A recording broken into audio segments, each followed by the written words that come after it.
ஒருவருடைய ஜாதகத்தில் அது ஆண் ஜாதகமாக இருந்தாலும் பெண் ஜாதகமாக இருந்தாலும் செவ்வாய் சனி சேர்க்கை பெற்று அந்த செவ்வாய் சனிக்கு 1, 5, 9 எந்த கிரகமும் தொடர்பு இல்லாமல் இருந்ததுன்னு வச்சுங்களேன், அந்த ஆண் ஜாதகமாக இருந்தால் அவருக்கே மரபு சம்பந்தமான நோய் இருக்கும்.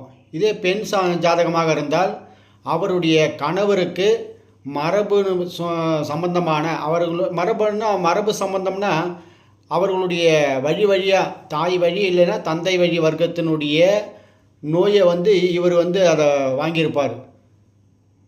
இந்த மாதிரி மரபு சார்ந்த நோய்கள் சம்பந்தப்பட்ட குறிகாட்டிகள் தான் செவ்வாய் சனி. அதுவும் 12 ராசி கட்டத்தில் விருச்சிகத்தில் இருந்ததுன்னு வச்சுக்க, கன்ஃபார்மாக அது உறுதி.